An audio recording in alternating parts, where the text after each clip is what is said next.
The following podcast contains explicit language.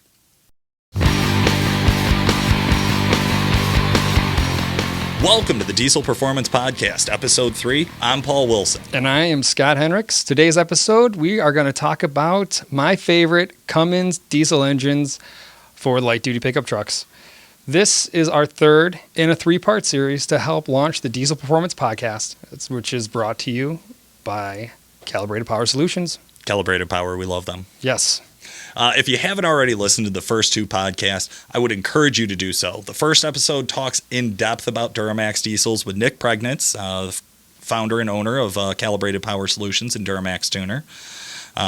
Definitely the best EFI live tuner in the country. Full disclosure, he is also the executive producer of the Diesel Performance Podcast. Yep. So if you notice, his voice may come across a little clearer than everybody else's. It's because it's very important that he gets his message across, being the executive producer. So episode 2, we talked Fords with Mr. Tim Slater, Centurion Fleet Services of Hampshire, Illinois. Everyone who has listened to that podcast said it was great. Tim has real passion for Ford diesels. And after listening to that conversation, I could not help but appreciate, I get a little more appreciation for the Blue Oval. At least got rid of some of the hate. Yeah, definitely. And I know a lot of you guys, if you're a Cummins guy, you hate Fords. You have to. Well, I'm pretty sure, too, that this is probably the first podcast that they're listening to. Make sure this is not the only one. Go back. Listen to 1. Listen to 2. No, if anything, the old, it's like Art of War philosophy. Know thy enemy. That's it, man. Know it. Know what you're pulling up next to on that light. So, but, without further ado, today we're going to be talking inline sixes with Mr. Chris Klenke of Aftermath Diesel Services. Now, Chris is out of Villa Ridge, Missouri, which is located about 45 west of St. Louis. There are a lot of Cummins diesel fans out there. A lot of Cummins diesel fans. Cummins diesels are appreciated for their power, their dependability, their terrible interiors, their mediocre ride, and their absolutely terrible transmissions. But yet, for some reason, they're a favorite. I mean, and this is not me bashing on Cummins. They don't have a great interior up until 2012. Mm-hmm. They didn't have a good transmission unless you bought an Ace in 2010 and newer. But they're awesome. Mm-hmm. I mean, they really are an awesome motor. And I feel like that's been a part of the draw to the Cummins world is that, no, you didn't get a lot of bells and whistles. No, you didn't get a really fancy interior or really plush seat to sit on, but you bought a diesel truck to use it. Mm-hmm. Oh, yeah, definitely. Price point. For me, definitely in terms of interior, you want to talk interior? I don't know. I enjoy, when I look at a seat, I want to actually see the support system breaking through the cushion and the fabric. I want to feel the feeling of an actual metal bar running along the left side thigh underneath, which has been, I'd say 5 out of 8. I'd say probably, yeah, that's a good ratio, 5 out of 8. I like to know the truck's been broken in. Oh, yeah. And that's the indicator for me. Well, you've never gotten into a Duramax that didn't have the seat rip on the driver's side. No. It just doesn't exist. No. Better interior, but man, also, we touched on it, I think, in the last episode here, Scott, the simplicity of a Cummins. Mm-hmm. Just how much room there is to get in there and work on it, how you can get around and reach everything, and the upgrades aren't bad either. No, not at all. Not at all. And I mean, in terms of if you want to start talking performance, there is something about Cummins. They just run, and there's no ceiling for them. It tends to be, and correct me if I'm wrong, but I've got a good source on this one. Duramaxes, once you get up to that 1,000 horsepower, trying to break through it, you really got to work for that additional horsepower. Anything over 1,000. Cummins, for some reason, some say it's unfair. But you're shooting. You see more 1,200 like the Cummins. You look also competitive industry. A lot of the pulling trucks and drag trucks, the fast ones out there, they tend to be the inline 6. It really is, and I think it's also how that motor seems to respond to upgrades. If you put a similar twin kit onto a Duramax or even onto a Power Stroke, you're not going to get the same gains out of that same amount of air, which we're talking CFM plus fuel should equal power. Yep. But for some reason, there is just an efficiency when it comes to aftermarket power in a Cummins. And I really appreciate that. Yeah. I can live without the stickers in the back window. The shame of all older Cummins owners. Like if you're not 16 and you own a Cummins and there's a big C in your back window, turn your flat brim hat around Yep. and drive it home and get the sticker off the window. That's my advice. That is definitely it. No, it is for sure.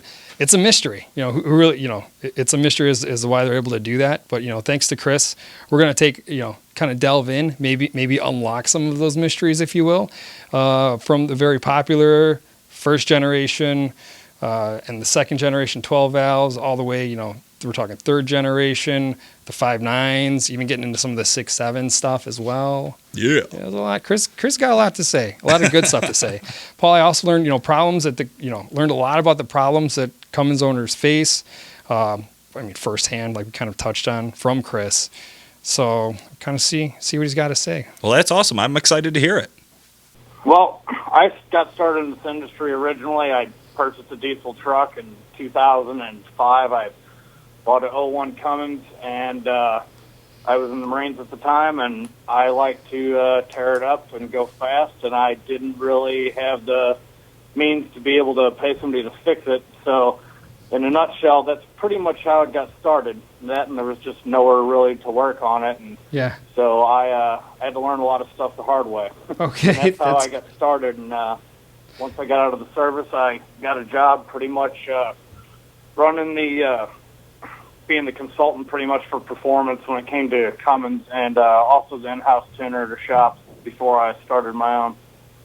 Okay. Were you doing any diesel work in the military?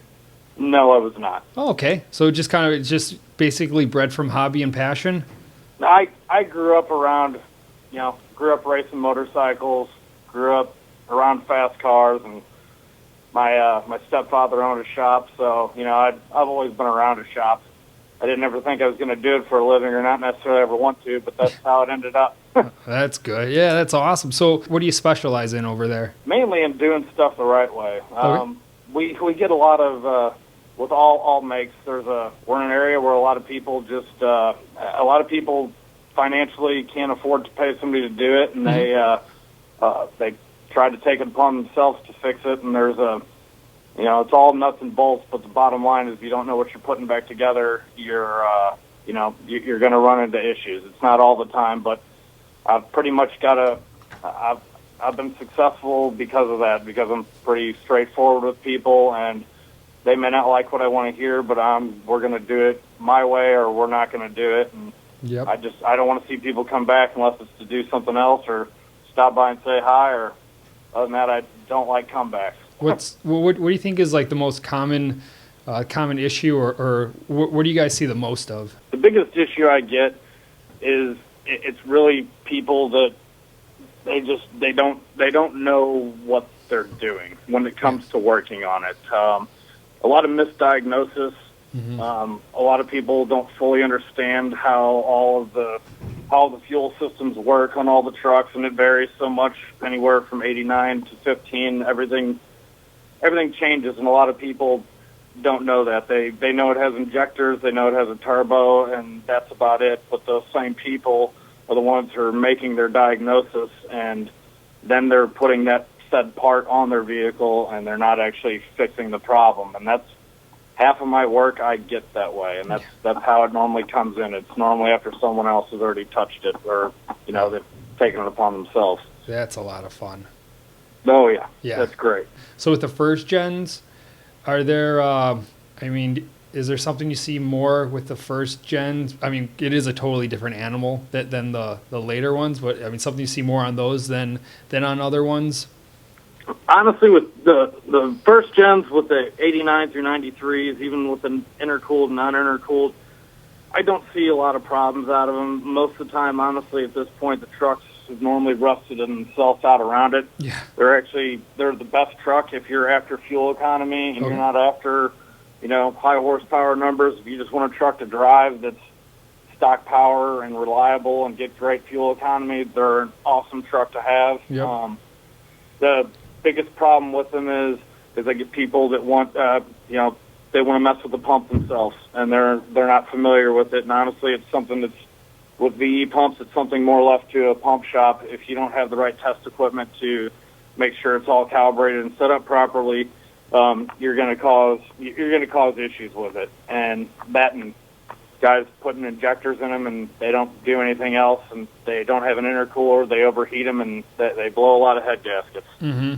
And that's kind of a lot of that kind of carries over into the same thing with the second gen 12 valves. It's the biggest mistake I see with them are when guys buy a truck not knowing what they actually are buying.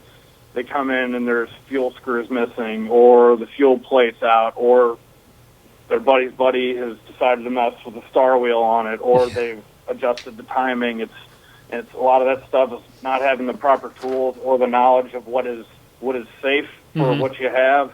And when you put that much fuel to it, not much timing with a stock head gasket that's 10, 15 years old, and all that extra cylinder pressure, they blow a lot of gaskets. And they're also bad about washing rings out because they get wore out from too much cylinder pressure. Really is what a lot of it boils down to: too much heat, too much pressure, and that's the biggest downfalls with those trucks. 12 valves are awesome though. I mean, they're dinosaurs. They'll run forever if they're done properly, and if you can keep the truck from rusting out around it, they're a great truck.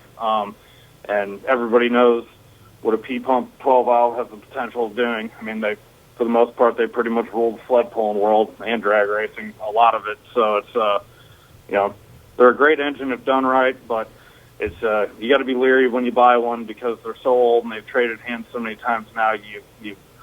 It's best to have somebody look at it that understands what they're actually looking at, or check the timing for you, because honestly, 80% of them that come to me when guys just buy them, I always find stuff that is not.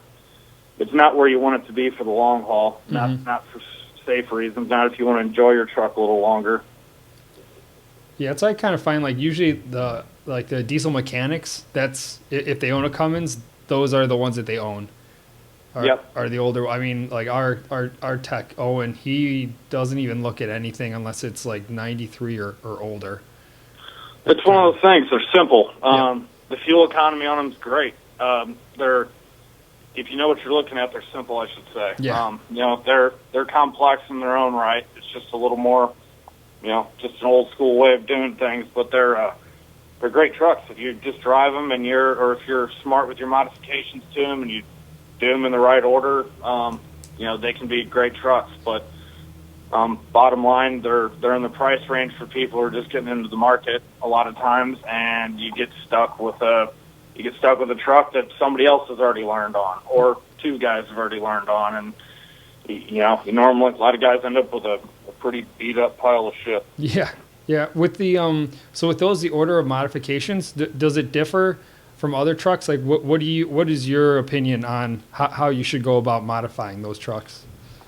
It all depends on what the person's end goal is, honestly. I mean, if somebody brings me a stock P-pump 12 valve and they just want a little extra power, a little extra fuel economy, you can.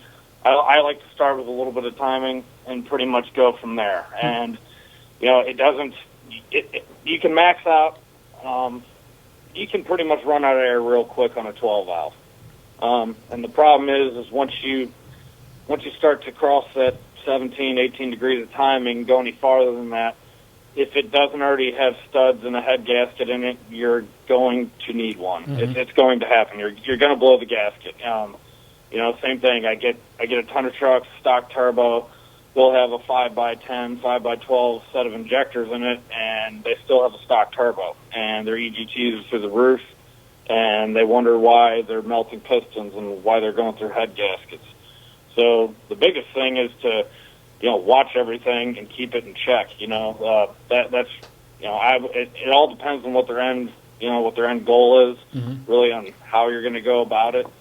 And a lot of times their budget is too, because like I said, most people that own them, they buy injectors because it's a cheap, do it in your garage type install that you can see the injectors right there. So everybody's like, oh, it's no big deal.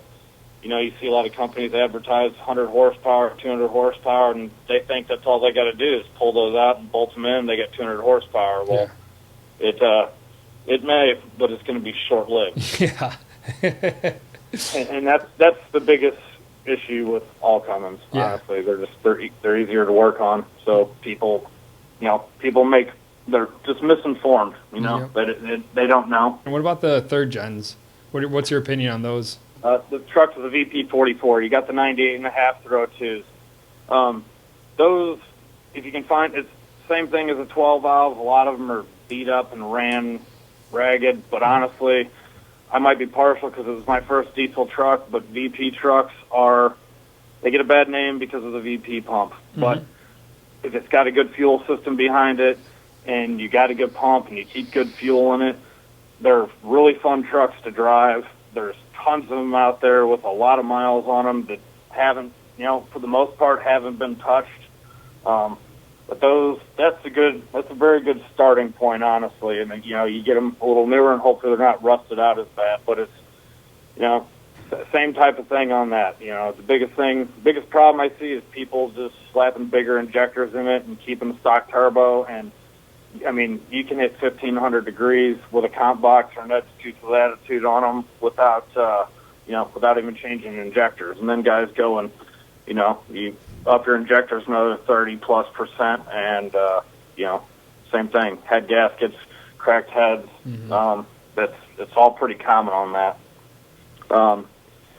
But moving on to the 03 through 07 common rails, all the 5.9s there. They're awesome trucks. A lot of it, I'm going to sound like I'm beating a dead horse, but a lot of it is the same thing. It's misinformed people doing the same exact thing, putting bigger injectors in stock trucks. That's one of the stock turbo. They overheat them, especially on the 04.5 and 07s because, they have a post-injection event from the factory. They have a different ECM. There's actually 4 different ECMs from 03 through 07. The later ones, the high outputs, all that post-injection event, people put bigger injectors in them. And out of all Cummins engines, I see more number 5 and 6 pistons melted on 04.5 through 07 5.9s than any trucks from 89 through 15. And that is normally what's the cause of it. Either that or people on common rails, this is where stacking chips started at. Yeah. And people have, they got a pressure box on top of a duration box on top of regular programming, and it'll run good for a little while till you're rebuilding it. Oh, yeah. Or replacing the engine, and that is the biggest problem with the 5.9 common rails. They're getting older. They got miles on them. A lot of guys have done that, and that's one of those things you can't really tell when you're buying one. But I always try to tell people to at least ask and try to be as informed as possible when you're purchasing a truck like that, or if you're going to do one, don't be the guy on Craigslist buying everything you can and just stacking it on top of each other, because you're going to end up blowing the heads off the injectors or melting the piston or popping the turbo. It's see the same stuff time after time, but they are good trucks. Yeah, it's definitely a situation where those individual tuning devices or pressure boxes were built expecting to see stock parameters, and when you throw something in there that adjusts it from stock, and then you would throw something else that's adjusting the adjustment from stock, that's when you get you've just got no idea what's going on in there. You don't. Neither does the computer. Yeah. I'll get people all the time to bring them in and tell me, I put this on there and it now it stutters, or it does this, or it'll fall on its face at 2200, or it always gets a rail pressure code, or it's always, the grid heater light's always coming on. And a lot of times that's just because of excessive return flow with the new update Chrysler had a few years ago, and that's all that's indicating. But, a lot of times people are like, I run a pressure box, I got a tuner, and it's normally the same, you normally see the same things going into it that cause it. And that's really the biggest downfall with those trucks is you never know what you're running into with that, or what you're buying, because there's some of them, and I'm guilty of it too. I had an 05, and when I bought it in 05, I slapped everything I could on it because I didn't know any better. Yeah. And I can tell you, I learned the hard way. Yeah. Well, what happened to it? Pretty much everything. Okay. I lifted the head. I mean, I got the truck. I had an 05, which 05s in their own right are they're kind of the redheaded stepchild. They got a very finicky ECM. They were only used for 4 months. They got goofy electronics. But my truck was mid 800 horsepower by the time I was done with it. But I used that truck as a learning tool. I had 4 different turbo combinations on it, 4 different sets of injectors. I had a built trans. I drove it, used it, worked it, towed it. But I learned how to make it work and how to do things the right way. Yes. It was a really expensive learning experience, but I learned a lot about them right then because I didn't really get into the industry until 2007, and I had 2 good years of tearing it up before I even started really working at a shop at all, or doing it full time. Oh, nice. Yeah, definitely better on from a business perspective, better your stuff than your customers. Absolutely. That's sure. exactly why I bought a brand new 15, was to test out all this new tuning and try and, these new trucks, they change stuff. So that's exactly why I did what I did there. Yeah. How is your 6.7 doing? It's great. Yeah.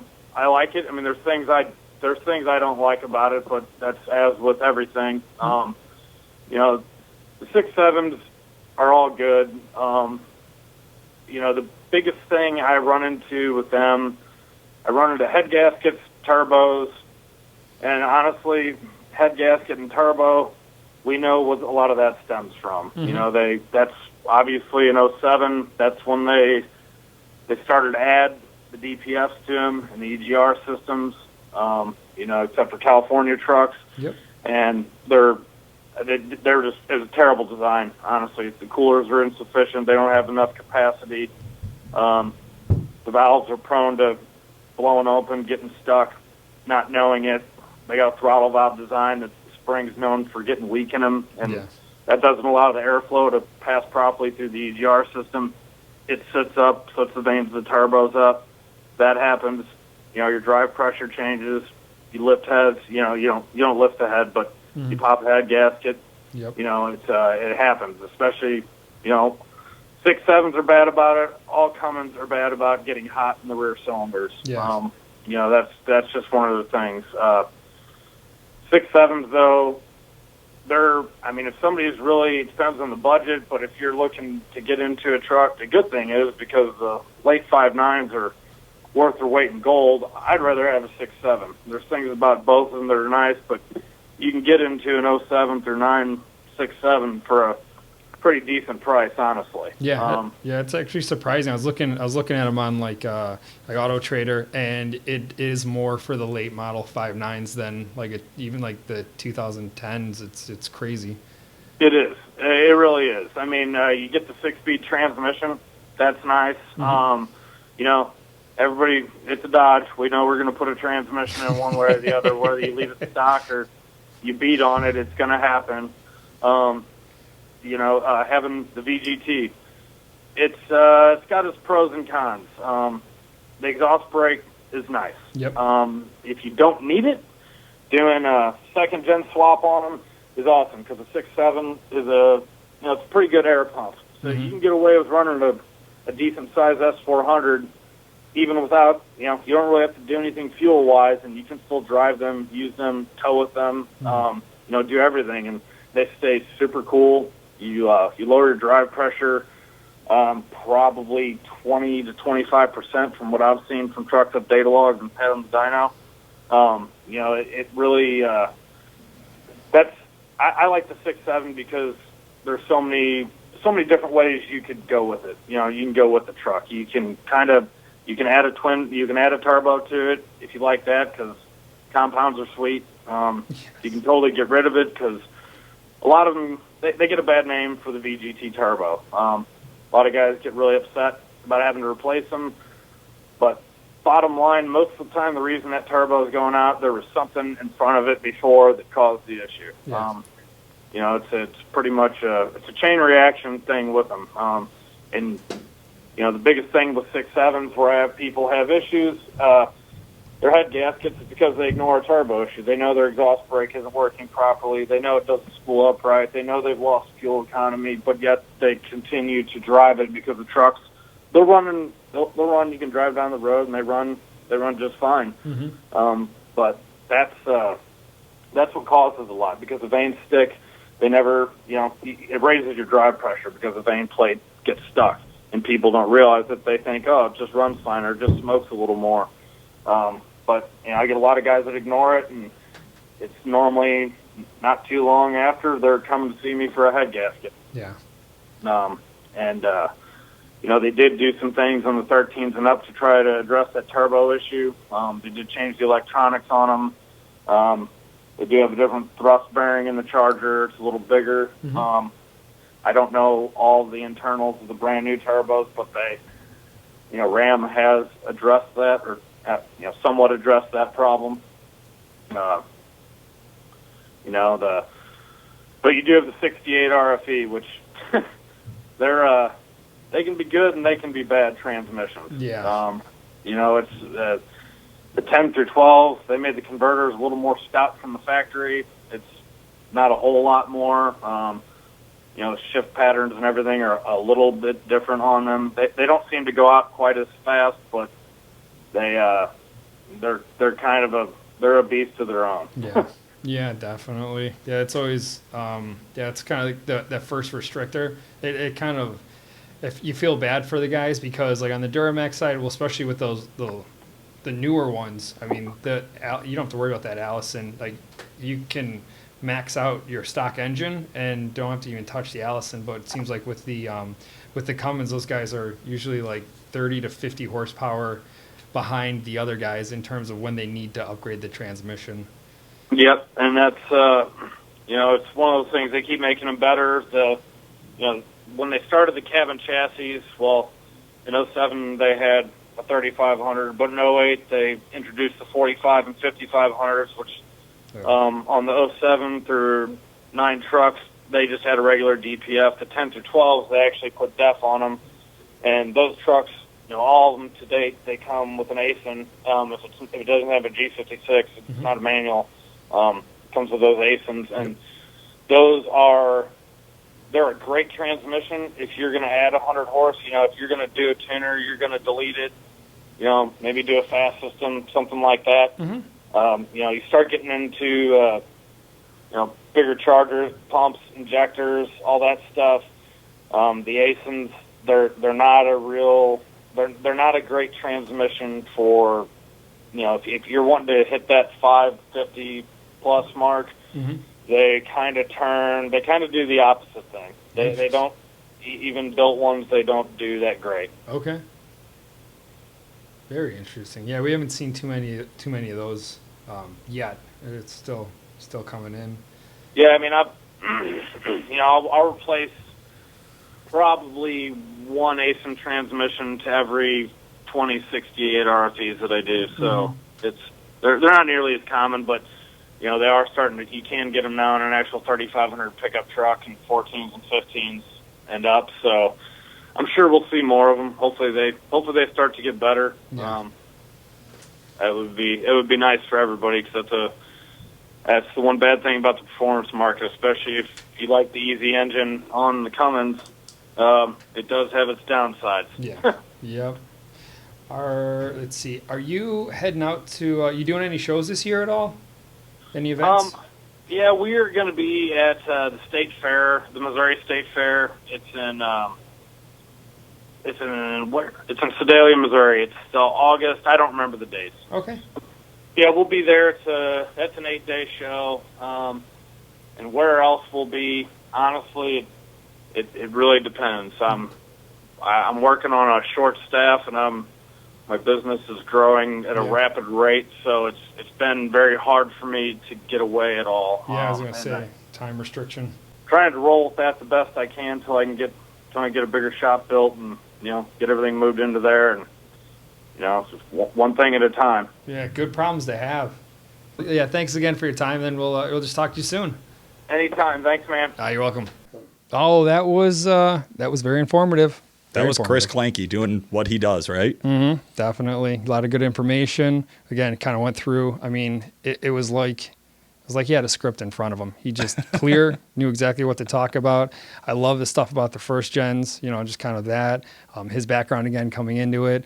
Hopefully we all learned a little bit of something, a little advice too for potential either current or potential diesel owners looking to do their own work. I think that's a great point to make, is that, Chris works in a situation where he was saying that the majority of the guys that come in, give or take, self-inflicted. It's self-inflicted problems. They read a forum post and they thought it sounded like a cool idea, and it's the first time they've turned a wrench. Or, their buddy said, hey, this is a great idea, but then they didn't bring their buddy with them to go do the work. And now they're in a scenario where their truck doesn't run. And Chris is the type of guy, he's a good guy. He'll help them out. He'll get them on the road. He'll get them squared away and get it fixed right. But it's his knowledge base that allows him to do that. And I think that's what's really cool about dealing with Chris over there at Aftermath Diesel Services. Yeah, for sure. If you don't have the knowledge and you're going to try it yourself, my suggestion is to make sure that you have the funds to pay a professional to fix your mistake. If you can't cook, get out of the kitchen. Yeah, and there's nothing wrong with that. I mean, I have hidden many a mistake just like that, so it's good. I seem to remember something about the Mercedes. Yeah. We're not going to talk about the torque converter No, it's all story. good. No, Yep. we're going to leave that one out. Those are learning experiences, and I haven't taken that out yet. There's just a little vibration. Nothing wrong with that. Just keep it. I just can't have it at 60. I can do 55. I can do 65. If I'm running 60, that's a reminder of my problem. I mean, that's a perfect reason to not give you a ticket if I'm an officer. Yeah, definitely. That's all I have to say. It's Yeah. like, if you did your own torque converter mod and now you can't drive, I mean, you can't. I know. I learned something. I can talk to my kids about that. They don't know I did anything wrong. So I just tell them, like, we're about to break the sound barrier. That's all that vibration is. Going so fast. No, but that was really good stuff. I really appreciate Chris's time and in this case everyone's time that helped out with the series. Absolutely. Nick Pregnitz of Duramaxtuner in our very first episode. Tim Slater of Centurion Fleet Services in our second. You just finished listening to Chris Klenke of Aftermath Diesel Services here in our third. I'd say this is a great point to wrap up, Scott. Definitely. I am Scott. And I'm Paul. Thanks for listening.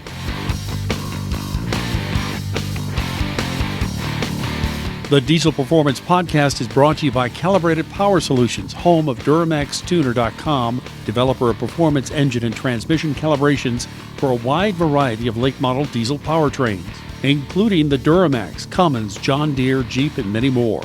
For more information and the best customer service in the industry, check out calibratedpower.com or call 815-568-7920.